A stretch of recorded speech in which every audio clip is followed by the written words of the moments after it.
We are live. Ladies and gentlemen, welcome to another episode of the Tooele Happy Hour podcast, starring Jared Anderson and David Weiss. We continue our struggle for Congressional District 2. This is like our almost maybe our 10th teen podcast with candidates. And today we have Kathleen Anderson. She's joining us by Zoom. Kathleen, will you introduce yourself to our wonderful audience? Well, I'm Kathleen Anderson, as you said. I am the hopefully last person you interview for this race as the candidate. There are a lot of us. I am a Republican. I don't know if you've only been interviewing Republicans or not. And So far. And I do reside within the boundaries of the congressional district. And I'm one of the few, not the only, but running because I'm a mom. I've never held elected office. So I call myself just the everyday taxpayer running for Congress. How about that? A mom. I like it. Yeah, that sounds good. What motivated you to throw your hat in this 2-week long rush of a primary? Well, you know, I heard the announcement like everybody else did. I saw it breaking on Twitter, and it took a while for that rumor to be confirmed, and it surprised me. I didn't see it coming. I think I had heard at the Utah GOP convention was that April or May down at UVU? Mm-hmm. Can't remember what the date was. I think I had heard then that maybe Congressman Stewart's wife was having health issues. But I certainly didn't hear anything that would lead me to believe that he would be resigning midterm because of it. So I was, when I saw the announcement break, I think it was Brian Schott from the Tribune that I saw it on Twitter. I immediately was just kind of sick to my stomach because I don't like to see anyone stepping down from their position, but to do so because someone's health is the reason was concerning to me. So when I saw the news that might be the reason, I thought, oh, that's too bad. I didn't realize it was that serious. Yeah, I saw that same article by Brian Schott. That was the first one I saw. And yeah. I was reading the comments below. That's what really made my stomach churn. It was so disgusting. Mm-hmm. There were so many people cheering the fact that we were going to lose Chris Stewart.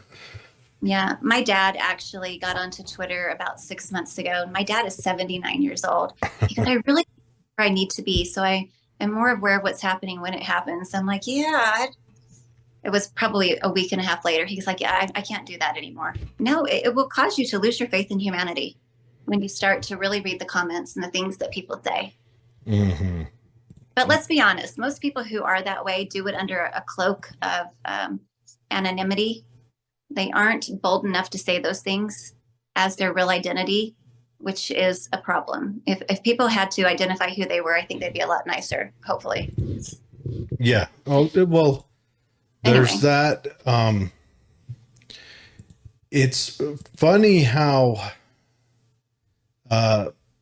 politics will turn you into, it's funny how perceived differences in politics will turn you into someone you wouldn't be naturally or normally. Make you I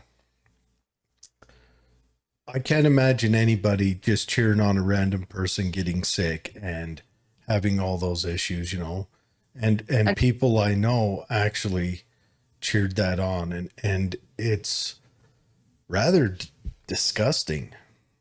I think it's more than rather disgusting. It is disgusting. Yeah, it's vile. We have reached a point in politics in America, however you want to phrase it. Maybe it's global, I don't know, but there is such a lack of willingness just to have a conversation anymore.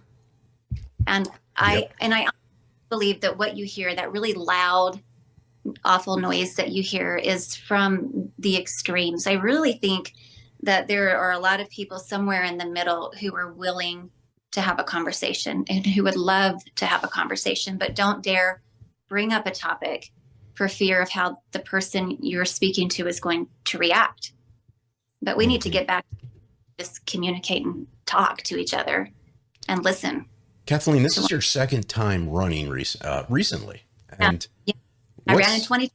And actually, I don't want to give away a whole lot, about the why behind why I'm running today, because it is the essence of my convention speech on Saturday. I addressed this full on, how I went from being asked to run for Congress in 2020 to losing and vowing I would never do it again, to being here today. And it surprises no one more than me or my family that I'm doing it again, because while there are some great experiences that come with that type of a campaign, it is without a doubt the hardest thing I'd ever undertaken in my life in every way.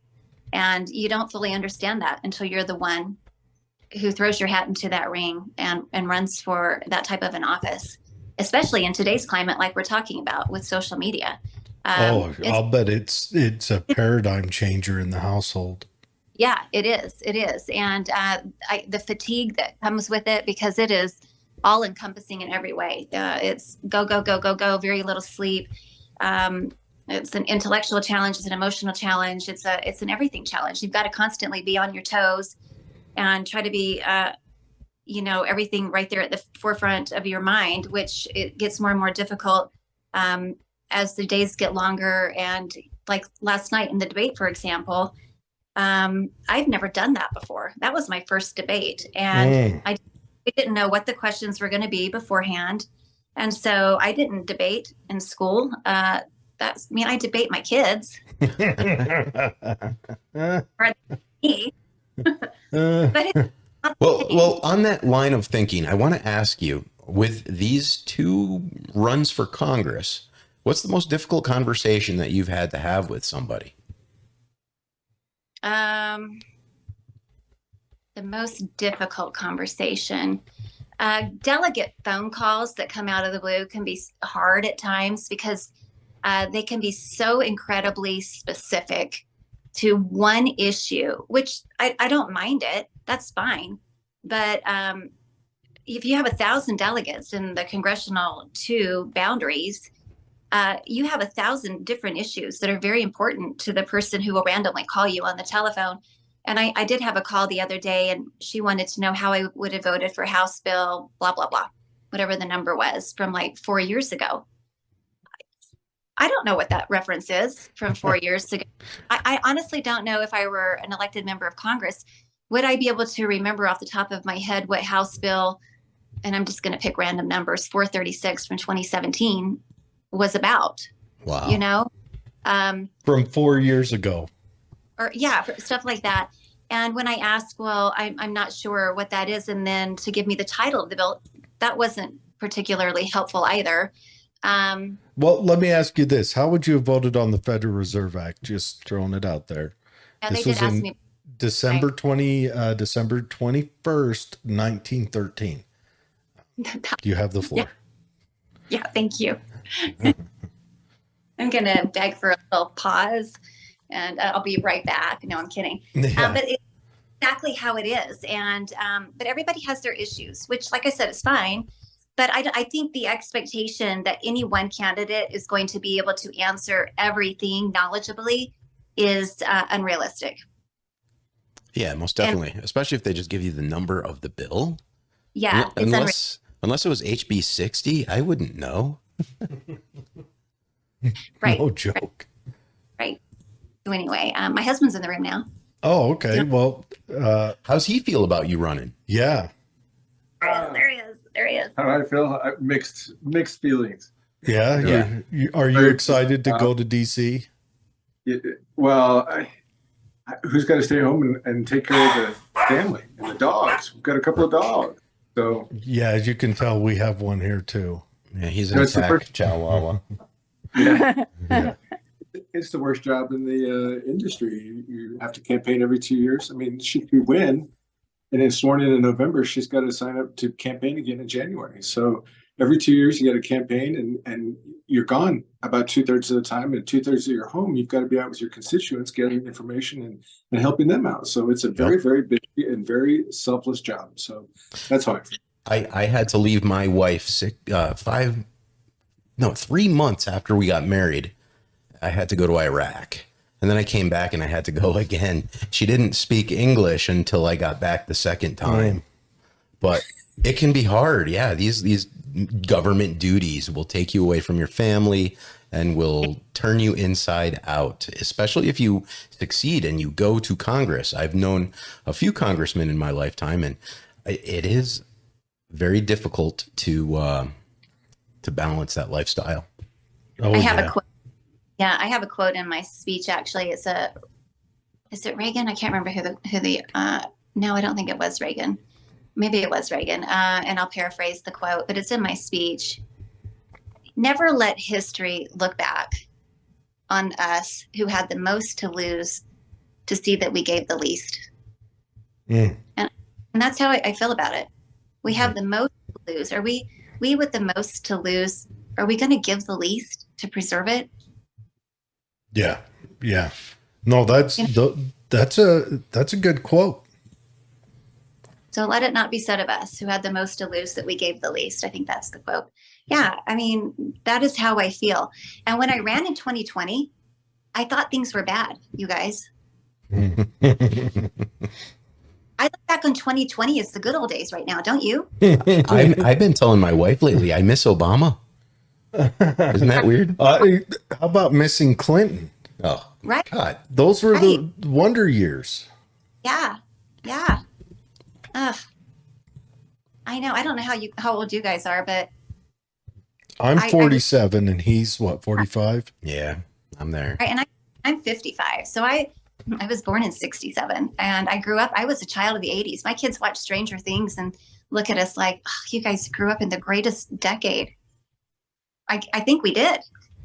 Oh, You yeah, know? when bicycles was the measure of life.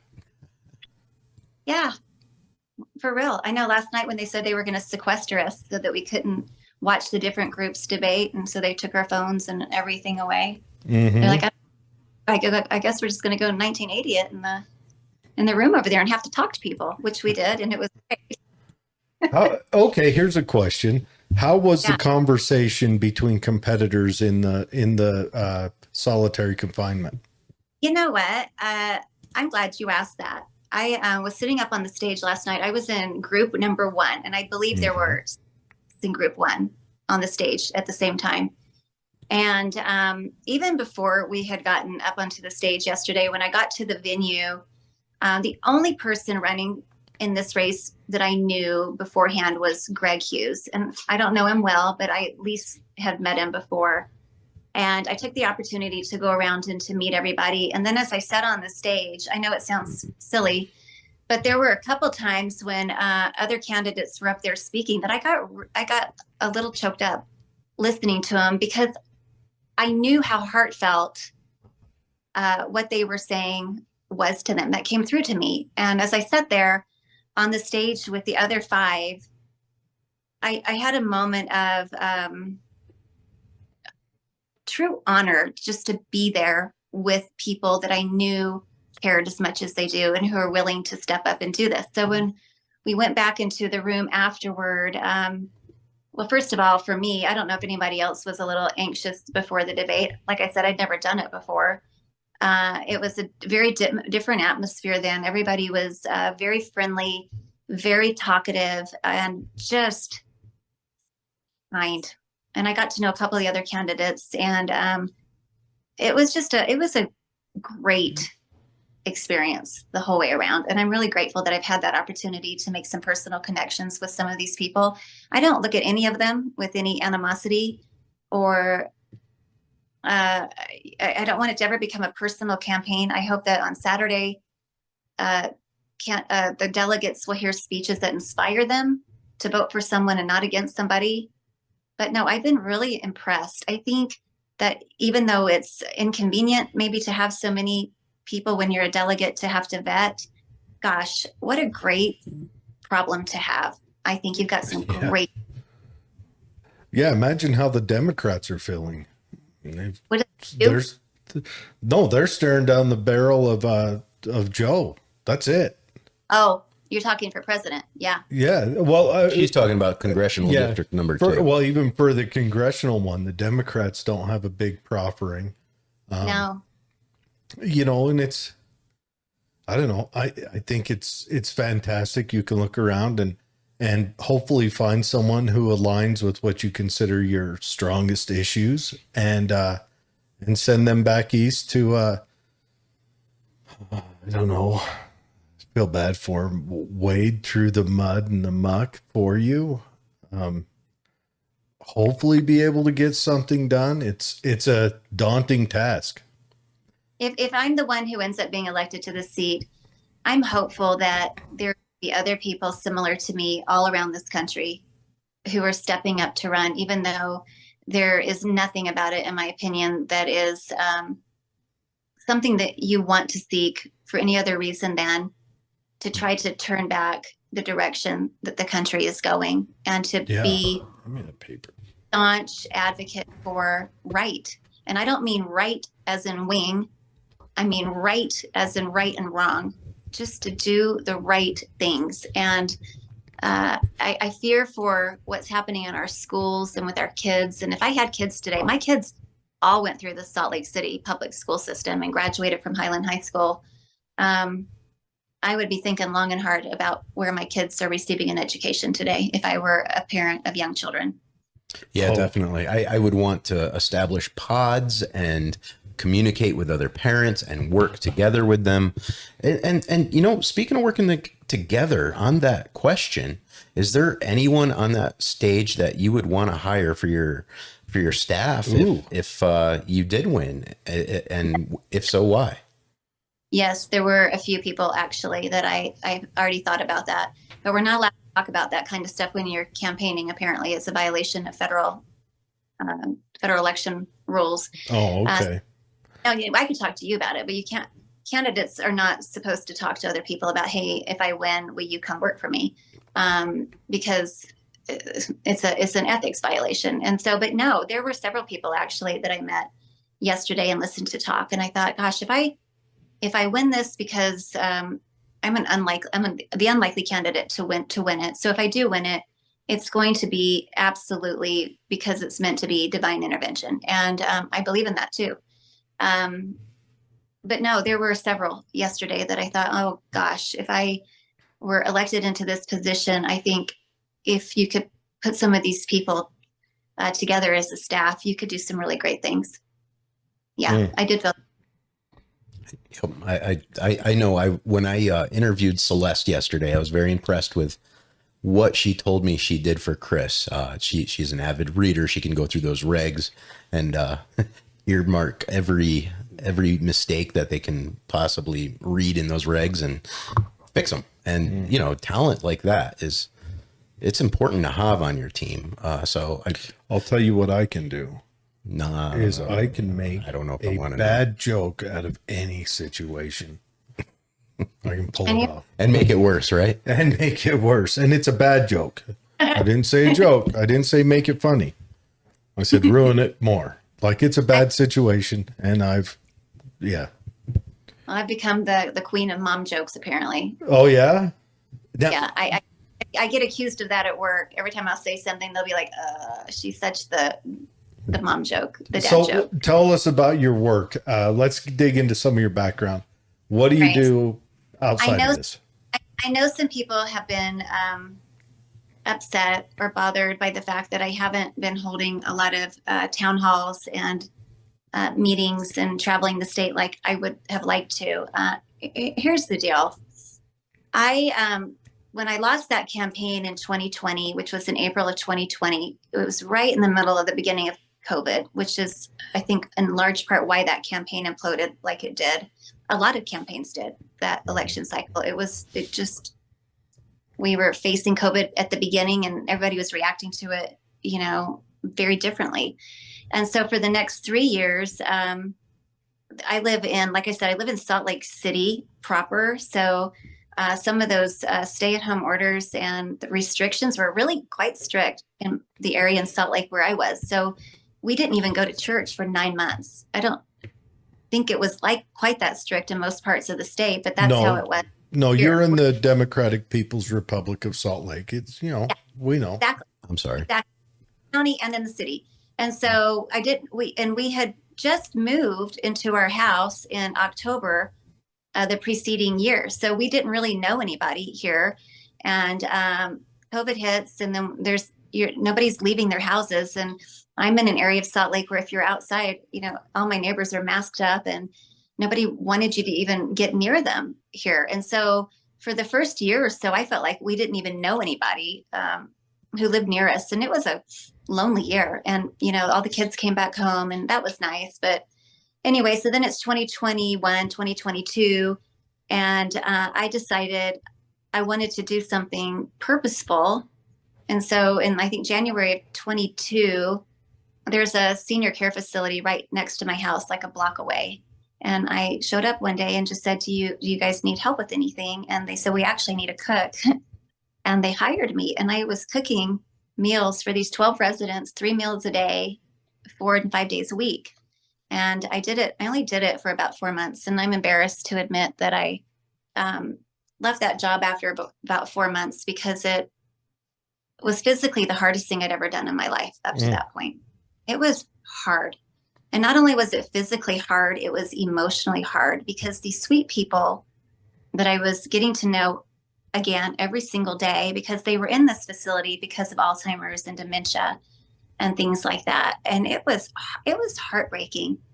And I used to, because the way that the facility was set up, the kitchen was in the center, just like in a home, with the family room and everything around it, because the kitchen's kind of the heart of the home. And I would interact with these residents every day, and they would just say things that would just pierce my heart, and come up to me and panic every day that they had forgotten their wallet. They're in a restaurant. I can't pay you. What am I going to do? And or is my husband going to meet me? Have you seen my husband? And I know that these spouses have died, 15 and 20 years prior.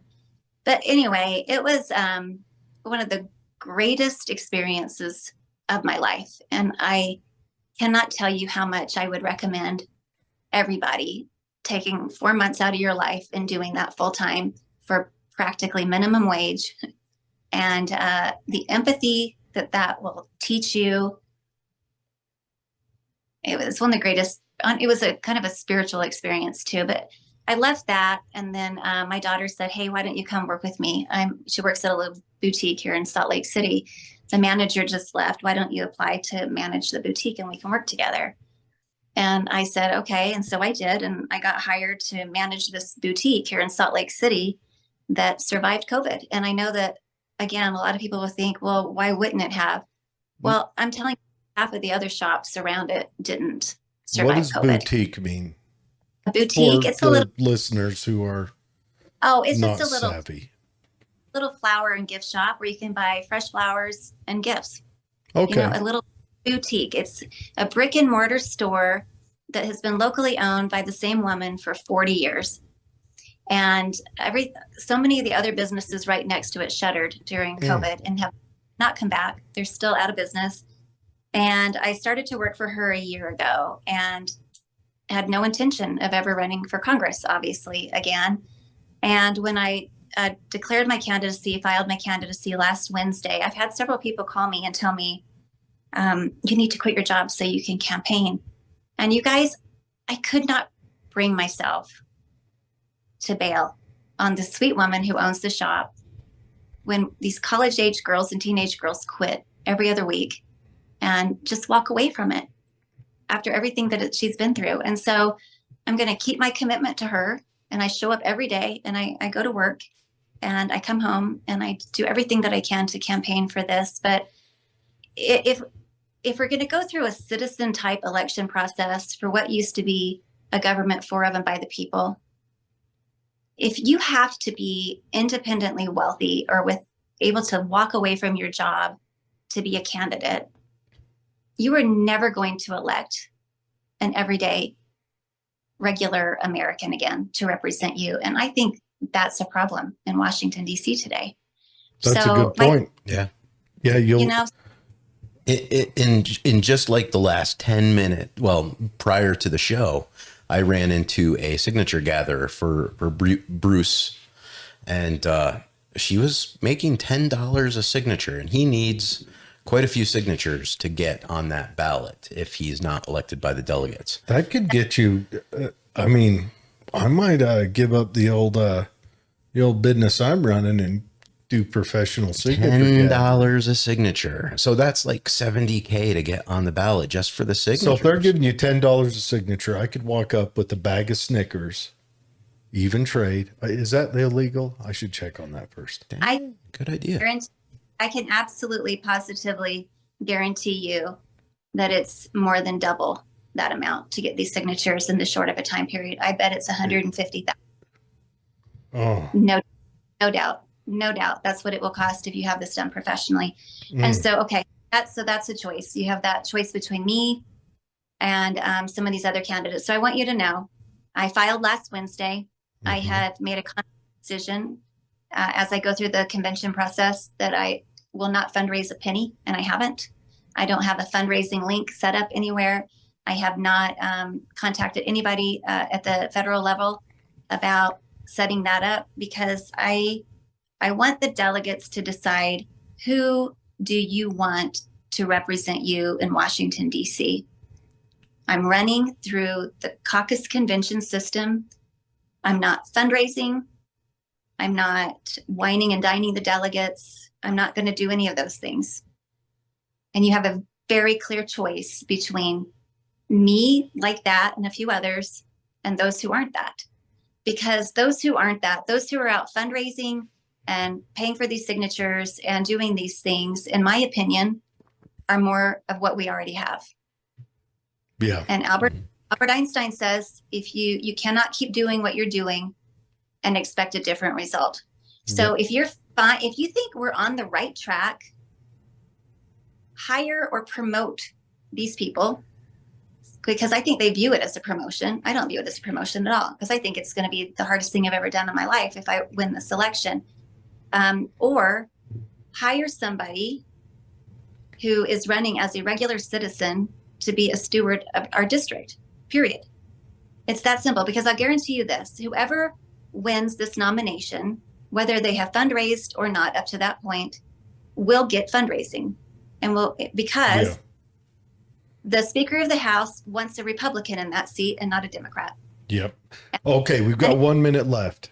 I know you have I just want to send everyone out there, your website hasn't been updated from the 2020 run. So you've asked that people go to facebook.com, Kathleen for Utah. Just go to Facebook, put in Kathleen Anderson or Kathleen for Utah, and you can go there.